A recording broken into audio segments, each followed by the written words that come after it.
നമുക്ക് ഒരുപക്ഷെ എന്താ പറയുക ഒരു ഭാഗത്തിൻ്റെ ഒരു ടീമിൻ്റെ അല്ലെങ്കിൽ ഒരു ആരാധകരുടെ സ്വപ്നം പൊലിഞ്ഞു, മറ്റുള്ളവർക്ക് ഒരു സ്വപ്ന സാക്ഷാത്കാരത്തിലേക്കുള്ള ഒരു യാത്ര.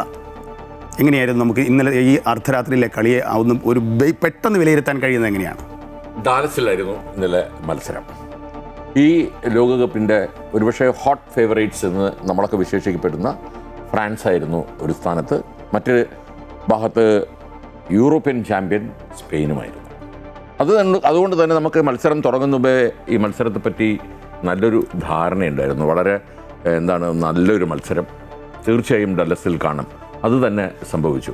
മത്സരം തുടങ്ങി, നേരത്തെ ഇപ്പോൾ രാജേഷ് സൂചിപ്പിച്ചതുപോലെ ഫ്രഞ്ചിൻ്റെ ആക്രമണത്തോടു കൂടിയാണ് തുടങ്ങുന്നതെങ്കിലും പക്ഷേ ഇന്നലത്തെ മത്സരത്തിൽ ഒരാകെ വിലയിരുത്തുമ്പോൾ ഇപ്പോൾ എംബാപ്പയ്ക്കായാലും ഡംബലിലേക്കായാലും റാബിയോട്ടിനായാലും ഒലീസയ്ക്കായാലും ശരിക്കും അവരുടെ ഒരു താളമുണ്ട്. ആ താളത്തിലേക്ക് എത്താൻ പറ്റിയോ എന്ന് എല്ലാവരും ഇപ്പോൾ നെറ്റിച്ചുളിക്കുന്നുണ്ട്.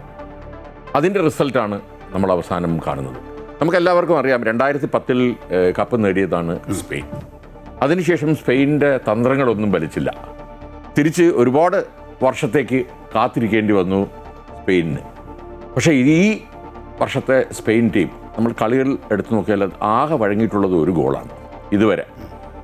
ആ ഗോളിന് ശേഷം അവർ വളരെ ഉണർന്ന് പിന്നെ കളിച്ചത് കൊണ്ടാണ് സ്പെയിനിന് അവരുടെ തനതായ ശൈലിയിൽ ഇപ്പോൾ കളി കണ്ട എല്ലാവർക്കും അറിയാം, ചെറിയ പാസോടുകൂടി പെട്ടെന്നുള്ള ഒരു പ്രത്യാക്രമണം, അതാണ് സ്പെയിനിൻ്റെ തന്ത്രം. ആ തന്ത്രം പൂർണ്ണമായി ഫൗണ്ടെ ഇന്നലെ നടപ്പിലാക്കി തൻ്റെ കുട്ടികളെ കൊണ്ടെന്നുള്ളതാണ്. മറുഭാഗത്ത് ദശാംസ് എന്ന് പറയുന്ന ഒരു പരിചയസമ്പന്നനായ, ഒരുപക്ഷെ ഇന്ന് യൂറോപ്യൻ മേഖലയിൽ കാണുന്ന ഏറ്റവും ഉന്നതനായ ഒരു കോച്ചിൻ്റെ കീഴിൽ എന്തു പറ്റി ഫ്രാൻസിന് എന്നാണ് ഇപ്പം എല്ലാവരും ചർച്ച ചെയ്യുന്ന പ്രധാന വിഷയം. എല്ലാവരും ഒരു അമിത പ്രതീക്ഷ എംബാപ്പയിൽ കൊടുത്തോ, അതോ ഡെമ്പലിലേക്ക് ഇന്നലെ ലക്ഷ്യം കാണാൻ പറ്റിയില്ലയോ? ഒലീസ കളം നിറഞ്ഞ് കളിക്കുന്നതാണ് ഒലീസ. ഒരുപക്ഷെ എനിക്ക് തോന്നുന്നു യൂറോപ്പിലെ അല്ലെങ്കിൽ ഇപ്പോൾ ലോക ഫുട്ബോളിലെ ഏറ്റവും ഉന്നതനായ ഒരു മധ്യനിരക്കാരൻ ആരാണെന്ന് ചോദിച്ചാൽ നിസ്സംശയം എല്ലാവർക്കും പറയാൻ കഴിയുന്ന ഒരാളാണ് ഒലീസ. ഒലീസയ്ക്കും ഇന്നലെ എന്തു പറ്റി എന്നറിഞ്ഞൂടാ. ആദ്യ ലെവലിൽ ബാർക്കോളയെ ഇന്നലെ ഉൾപ്പെടുത്തിയപ്പോൾ തീർച്ചയായും നമ്മൾ പ്രതീക്ഷിച്ചത് അവരുടെ തന്ത്രങ്ങൾ അറ്റാക്ക് എന്നുള്ള രീതിയിൽ തന്നെയാണ്.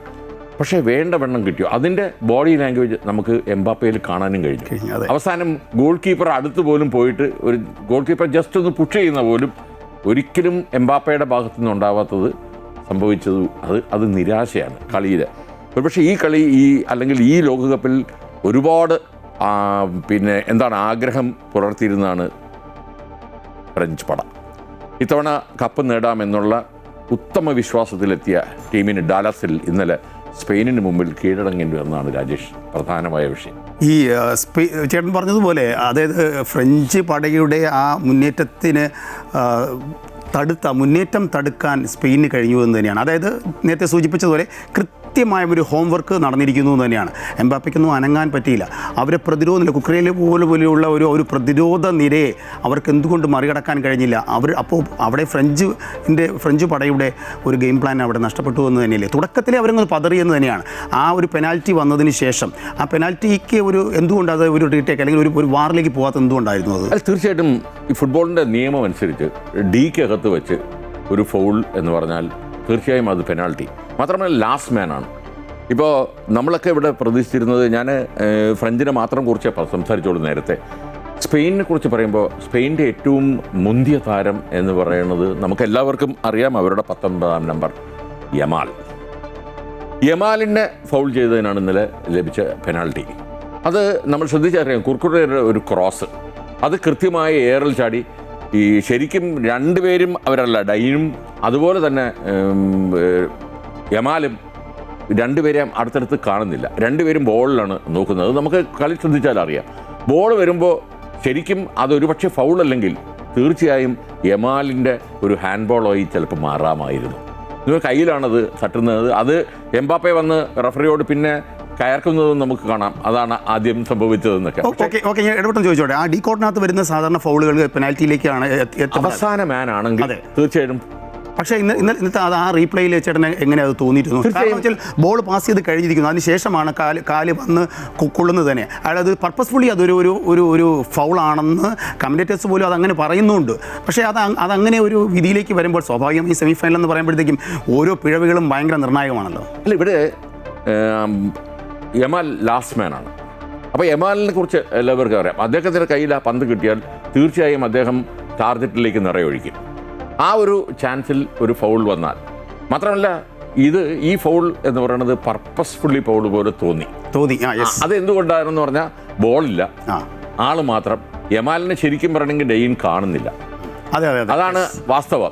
രണ്ടുപേരും പരസ്പരം കാണുന്നില്ല. ആ മാനുഷിക പരിഗണന പോലും ലഭിച്ചില്ല എന്നുള്ളതാണ് ഈ DK ഫൗളിൻ്റെ പ്രത്യേകത. അതുകൊണ്ടാണ്. പക്ഷേ നമുക്ക് എല്ലാവർക്കും അറിയാം, ഇതുവരെ ഒയർസബാൽ എടുത്ത ഒരു പെനാൾട്ടി കിക്കും പാഴായിട്ടില്ല. അതുകൊണ്ട് തന്നെയാണ് അവരുടെ കോച്ച് ഉടൻ തന്നെ ഒയർസബാലിന് കിക്കെടുക്കാനുള്ള നിർദ്ദേശം നൽകിയത്. അത് അദ്ദേഹം കൃത്യമായി നിയോഗിച്ചു. നമുക്ക് എല്ലാവർക്കും അറിയാം, സൈമൺ എന്ന് പറയുന്ന ഒരു ഗോൾ കീപ്പറാണ് സ്പെയിനിനുള്ളത്. അതുപോലെ തന്നെ അതേ മികവിലുള്ളതാണ് മെഗിനാണ്. സൈമൻ്റെ ഒരു പ്രതിരോധമായിരുന്നു ഇന്നലെ അവർക്ക് വിജയിക്കാനുള്ള ഒരു സാധ്യത. ഒരുപക്ഷെ ആ സൈമൺ എത്ര സേവുകൾ ചെയ്തിരുന്നു എന്ന് നമുക്കൊന്ന് ആലോചിക്കുമ്പോൾ സ്വാഭാവികമായും നോക്കുമ്പോൾ അങ്ങനെയാണെങ്കിൽ ഫ്രഞ്ച് പടയുടെ ആ ഗോളിയെ നമുക്ക് കുറ്റം പറയേണ്ടി വരുന്നു എന്നുള്ളത് തന്നെയാണ്. അതായത് ആ കളി മൊത്തം നിരീക്ഷിക്കും പോലും ഒരു 2 ഗോളെങ്കിലും എത്ര ഗോൾ ഷോട്ടുകൾ തന്നെ പിന്നെ ഫ്രഞ്ചിനായിരുന്നു. ഫസ്റ്റ് ഹാഫിൽ തന്നെ 5 ചാൻസ് കിട്ടിയിട്ടുണ്ട്. അവർക്ക് 2 മാത്രമേ കിട്ടിയുള്ളൂ. ആ പെനാൽറ്റിയിൽ കൂടെയാണ് തകർന്നു പോകുന്നത്. നമുക്ക് ആ ഗോളിയുടെ പിന്നെ ആ ഒരു കരുത്തിനെ എങ്ങനെ നമുക്ക് കാണാൻ കഴിയും? തീർച്ചയായും സ്പെയിനിൻ്റെ 26 പേരുടെ ലിസ്റ്റിലുള്ള 3 ഗോൾ കീപ്പർമാരുണ്ട്. ഈ 3 ഗോൾ കീപ്പർമാരും ഒന്നിനൊന്ന് മികച്ചതാണ്. യൂറോപ്യൻ മേഖലയുടെ അരങ്ങ് വാഴുന്ന 3 ഗോൾ കീപ്പർമാർക്കാണ് അവർക്കുള്ളത്. അതിൽ അവർക്ക് നറുക്ക് വീണത് സൈമണാണ്. അതുകൊണ്ടാണ് തന്നെയാണ് സൈമൺ ഈ ആദ്യം മുതൽ ലോകകപ്പിലെ ഈ മത്സരങ്ങളിൽ ഈ കാവൽ ഭടനായി അവിടെ നിൽക്കുന്നത്. അദ്ദേഹത്തിൻ്റെ പ്രധാന ഒരു കാര്യം എന്ന് പറഞ്ഞാൽ, എതിർപക്ഷത്തു നിന്ന് ആര് വന്നാലും മൂവ്മെൻറ്റ് നേരത്തെ മനസ്സിലാക്കി ആ സൈഡിലേക്ക് മൂവ് ചെയ്യാനുള്ള ഒരു അസാമാന്യ കഴിവ്. ഇടയ്ക്ക് ഹാഫ് ടൈം കഴിഞ്ഞപ്പോൾ ഡീകോട്ടിന് പുറത്തിറങ്ങി. അതെ, പുറത്തിറങ്ങി ഇവരെല്ലാം ഇപ്പോൾ രാജേഷ് ഈ ഗോൾ കീപ്പർമാരെ എല്ലാം നമ്മൾ നോക്കിയാൽ ഒരുപക്ഷെ ഈ ലോകകപ്പ് ഗോൾ കീപ്പർമാരുടെ ലോകകപ്പായി മാറിയോ എന്ന് പോലും സംശയിക്കും. നമ്മൾ നേരത്തെ കണ്ടിട്ടുള്ള കുഞ്ഞൻ ടീമിൽ പോലെ കാർബോവേദയുടെ വസീഞ്ഞോ എന്ന ഗോൾ കീപ്പർ, ആ ഗോൾ കീപ്പറിൻ്റെ സേവൊക്കെ നമ്മുടെ മനസ്സിൽ ഇപ്പോഴും മായാതെ നിൽപ്പുണ്ട്. അത് ആ പക്ഷത്താണ് ഇപ്പോൾ സൈമൺ നമ്മൾ പ്രതീക്ഷിക്കുന്നത്. ഇന്നലെ സൈമൺ ഒരു ലാസ്റ്റ് ഡിഫൻസ് ആയിട്ടാണ് ഇന്നലെ കളിക്കുന്നത്. ഇപ്പോൾ ഒരു പുറത്തിറങ്ങി വന്ന് അദ്ദേഹം പന്ത് ഡ്രിബിൾ ചെയ്ത് പോലും പാസ് ചെയ്യുന്ന രീതികൾ ഇപ്പോൾ എല്ലാ ഗോൾ കീപ്പർമാരും ഇപ്പം അങ്ങനെയാണ് ചെയ്യാറ്. മാത്രമല്ല, നമ്മളൊക്കെ പണ്ട് ഗോൾ കിക്ക് എടുക്കുന്നത് കണ്ടിട്ടുണ്ട്. ഒരു ഗോൾ കീപ്പ് ലോങ് റേഞ്ചായിട്ട് അടിച്ചു കൊടുക്കുന്നത്. ഇപ്പം അതില്ല.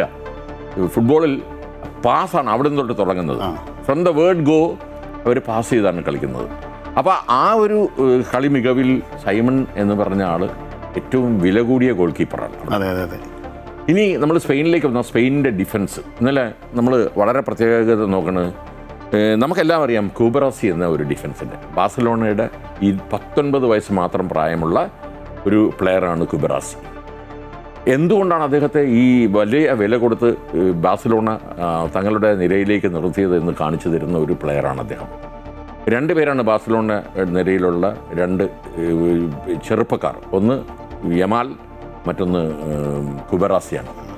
അതുപോലെ തന്നെ കുബറാസിയുടെ കൂടെ നേരത്തെ രാജേഷ് സൂചിപ്പിച്ചു കുർക്കുറേല ശരിക്കും ഫോർവേഡാണോ ഇന്നലത്തെ മത്സരത്തിൽ എനിക്ക് ആദ്യം ഡൗട്ട് വന്നു. ഫോർവേഡ് ആണോ ബാക്ക്വേർഡ് ആണോ, അല്ലെങ്കിൽ ബാക്കിലാണോ ഫ്രണ്ടിലാണോ മധ്യനിരയിലാണോ കളിക്കുന്നതെന്ന് പോലും. എംബാപ്പയുടെ ഒരു ഗോൾ പോസ്റ്റിലേക്കുള്ളത് കുർക്കുറയുടെ കാലിൽ തട്ടിയാണ് പുറത്തു പോകുന്നത്. അതാണ് അവരുടെ ഡിഫൻസിൽ കുക്കുറേല, ലാപ്പറോട്ടെ, കൂബറാസി, പോറോ, ഈ 4 പേർ ശരിക്കും ഒരുമിച്ചുള്ള ഡിഫൻസ്. അത് എംബാപ്പയെയും കൂട്ടരെയും, എംബാപ്പയെ, ഡെംബലെ, ഒളീസ, റാബിയോട്ട് മുതലായവരെ അവരുടെ ഏരിയയിലേക്ക് എത്തിക്കാൻ സാധിച്ചില്ല. അതായിരുന്നു ഇന്നലെ സ്പെയിനിൻ്റെ പ്രധാന തന്ത്രം. ഫസ്റ്റ് ഗോൾ വന്നതിന് ശേഷം എംബാപ്പെ മൊത്തം ടീം അവർക്ക് ഡൗൺ ആയി. സാധാരണ ഇപ്പോൾ അർജൻറ്റീന നമ്മൾ താരതമ്യം ചെയ്യുന്നില്ല എങ്കിൽ പോലും അർജൻറ്റീനയുടെ ലാസ്റ്റ് കളി അറിയാമല്ലോ. അതിൽ നിന്നൊരു ലാസ്റ്റ് ലാപ്പിൽ അവർ കളി സമനില പിടിച്ച് നമ്മളൊരു ഫൈനൽ എക്സ്ട്രാ ടൈമിലേക്കോ പെനാൽറ്റിയിലേക്കോ പോകുമെന്ന് പ്രതീക്ഷിച്ചതിന് അപ്പുറത്തേക്ക് നിന്നാണ് ഒരു ഗോൾ അവർ ആ എക്സ്ട്രാ ടൈമിൽ നേടി ജയിച്ചു വന്നത്. ഈ കളി നമ്മൾ തുടക്കത്തിൽ പലരും അല്ലെങ്കിൽ ആരാധകർ ഒരു മുൻവിധിയോടുകൂടിയാണ് കണ്ടത്. ഈ ഒറ്റ കളി എക്സ്ട്രാ ടൈമിലേക്ക് പോകില്ല, ഈ കളി ഇവിടെ കൊണ്ട് അവസാനിക്കുമെന്ന് പറയുന്നത്. ആ പെനാൽറ്റി ഷൂട്ടിലൂടെ ഗോൾ നേടി ഫ്രാൻസ് ഡൗൺ ആയതിനു ശേഷം സ്പെയിൻ്റെ മുന്നേറ്റം ഒന്നുകൂടി ഡെവലപ്പായി എന്നുള്ളതാണ്. തീർച്ചയായിട്ടും. അപ്പോൾ എന്തുകൊണ്ട് ഇത്രയും മികച്ച ഒരു ടീം ഫ്രാൻസിന് ടേക്ക് ഓഫ് ആയില്ല എന്നൊരു ചോദ്യമുണ്ട്. ഫസ്റ്റ് ഹാഫിൽ തന്നെ അടിച്ചെങ്കിൽ പോലും പിന്നെയും സമയം ഉണ്ടായിരുന്നു, ചാൻസുകൾ ഉണ്ടായിരുന്നിട്ട് പോലും അവർക്ക് അവിടെ നിന്ന് എന്തുകൊണ്ട് ഉയർത്തെഴുന്നേൽക്കാൻ കഴിഞ്ഞില്ല എന്നുള്ളതാണ്. ഇവിടെ ഞാൻ നേരത്തെ പറഞ്ഞു നിർത്തിയ ഡിഫൻസാണ് ഒരു പ്രധാന ഘടകം. അതിനുശേഷം നമ്മുടെ മധ്യനിരയിൽ നോക്കിയാൽ സ്പെയിൻ്റെ മധ്യനിര ഇന്നലെ വളരെ ഉണർന്ന് കളിച്ചു. അതിൻ്റെ ഒരു പ്രത്യാക്രമണമാണ്. പല ബോളുകൾ ത്രൂ ആയിട്ട് യമാലിന് കിട്ടുന്നു, അതുപോലെ ഒയർ സവാലിന് കിട്ടുന്നു. അങ്ങനെ കിട്ടുന്ന പറ്റില്ല, അവർ നിരന്തരം ഫ്രഞ്ചിൻ്റെ ഡിഫൻസിനെ അറ്റാക്ക് ചെയ്യുന്ന കാഴ്ച. നമ്മൾ സാധാരണക്കാരുള്ള കുണ്ടയുടെ പ്രകടനം ഇന്നലെ ഫ്രാൻസിൻ്റെ ഡിഫൻസിൽ കണ്ടോ, അതും സംശയമാണ്. അതുപോലെ തന്നെ സാലിബ ഇഞ്ചോർഡായി പുറത്തു പോകുന്നു നേരത്തെ തന്നെ. അവിടെയും ശരിക്കും ഒരു ചെറിയ തളർച്ച ഫ്രാൻസിന് വന്നോ എന്നൊരു സംശയമുണ്ട്. പൊതുവെ പിന്നെ ഡെയ്ജിന് ഈ ഫൗളിന് പെനാൾട്ടി കിട്ടുന്നു. അപ്പോൾ പൊതുവെ ആരുടെ ഡിഫൻസ് ഒന്ന് മങ്ങിപ്പോയോ? ആ ചാൻസ് മുതലെടുത്ത് സ്പെയിൻ നിരന്തരമായി അറ്റാക്ക് നടത്തി എന്നുള്ളതാണ്. നമ്മളിപ്പോൾ ബോൾ പൊസിഷനിൽ വലിയ വ്യത്യാസമില്ല, ഒരു 51-49% ഈക്വൽ ആയിരുന്നു, ഫൈറ്റിംഗ് ഈക്വൽ ആയിരുന്നു. പക്ഷേ കൃത്യമായി അവർക്ക് ഗോൾ അത് ഫിനിഷ് ചെയ്യാൻ പറ്റില്ല എന്നുള്ളത്. നമ്മളൊരു കാര്യം, സാധാരണ ഇന്നലത്തെ 2 ചാൻസ് ഡെമ്പലയുടെ ചാൻസ്, ഒപ്പം തന്നെ എംബാപ്പെ, സാധാരണഗതിയിൽ എംബാപ്പയ്ക്ക് കിട്ടുന്ന അതേ രീതിയിലുള്ള ചാൻസ് എംബാപ്പയ്ക്ക് ലഭിച്ചതാണ്. പക്ഷെ അദ്ദേഹത്തിൻ്റെ ഒന്നീ ഷോട്ടിന് താമസിച്ചു പോയോ, അല്ലെങ്കിൽ അത് വേണ്ടവണ്ണം വിനിയോഗിക്കാൻ കഴിഞ്ഞില്ലയോ, അത് ആണ് ഇന്നലെ ശരിക്കും ഫ്രാൻസിന്റെ പരാജയം. സ്പെയിൻ്റെ ഡിഫൻഡേഴ്സ് കൃത്യമായി എംബാപ്പയെ കൂട്ടിയെന്നുള്ളതാണ്. തീർച്ചയായിട്ടും അതങ്ങനെയാണ്. ചില ദിവസങ്ങളിൽ ഇപ്പോൾ എംബാപ്പയെ സംബന്ധിച്ചിടത്തോളം എംബാപ്പയുടെ ബോഡി ലാംഗ്വേജ് ഞാൻ നേരത്തെ സൂചിപ്പിച്ചു, അത് കണ്ടാൽ തന്നെ അറിയാം എംബാപ്പയ്ക്ക് ഇന്നലെ ഒന്നും ചെയ്യാൻ സാധിച്ചില്ല എന്നുള്ളത്. കളി തോറ്റതിന് ശേഷം അത് കറക്റ്റ് ഫേസിൽ ആ ബോഡി ലാംഗ്വേജ് ഉണ്ടായിരുന്നു. പക്ഷെ മറുഭാഗത്ത് 19 വയസ്സ് മാത്രം പ്രായമുള്ള യമാലിൻ്റെ ഒരു ആവേശം, അദ്ദേഹത്തിൻ്റെ ഒരു പ്രകടനം, ഇന്നലെ ഡിഫൻസിൽ വന്ന് അദ്ദേഹം സപ്പോർട്ട് ചെയ്യുന്നതും നമ്മൾ കണ്ടു. അതാണ് ക്യൂബറസിയും എംബാപ്പയും യാമലും തമ്മിലുള്ള ഒരു ശരിക്കും അണ്ടർസ്റ്റാൻഡിങ്. ഒരു ടീമിൽ കളിക്കുക, ആ ടീമിൽ നിന്ന് ആവേശം കൊണ്ട് ഡിഫൻസിലും അതുപോലെ തന്നെ മധ്യനിരയിലും അറ്റാക്കിലും ഒക്കെ പ്രാവീണ്യം കാണിക്കുക. അതാണ് ഇന്നലെ കണ്ടത്. സ്പെയിൻ ഒരു ടോട്ടൽ ഫുട്ബോൾ ഇന്നലെ കളിച്ചു. അതിൻ്റെ വിജയം സ്പെയിനിന് അവകാശപ്പെടാം. അങ്ങനെ രണ്ടാമത് ലോകകപ്പ് ഫൈനലിൽ എന്തായാലും ഇന്ന് രാത്രി കൂടെ ഉണ്ട്. ഏറ്റവും കൂടുതൽ ആരാധകരുള്ള ഒരു മത്സരമാണ് നടക്കുന്നത്. നമുക്ക് എങ്ങനെ പറയാൻ കഴിയും? അതെ, 2 പ്രഗത്ഭരായ കളിക്കാരെ നമ്മൾ ഇന്ന് കാണാൻ പോകുന്നുണ്ട്. ഒന്ന് ഹാരി കെയ്ൻ, ഇംഗ്ലണ്ട്, പക്ഷേ അദ്ദേഹത്തിൻ്റെ അവസാനത്തെ ലോകകപ്പായിരിക്കും. മറുഭാഗത്ത് സാക്ഷാൽ മിശിഹ എന്നെല്ലാവരും വിശേഷിപ്പിക്കുന്ന ലയണൽ മെസ്സി. ഈ 2 പേരായിരിക്കും സെൻറ്റർ ഓഫ് അട്രാക്ഷൻസ്.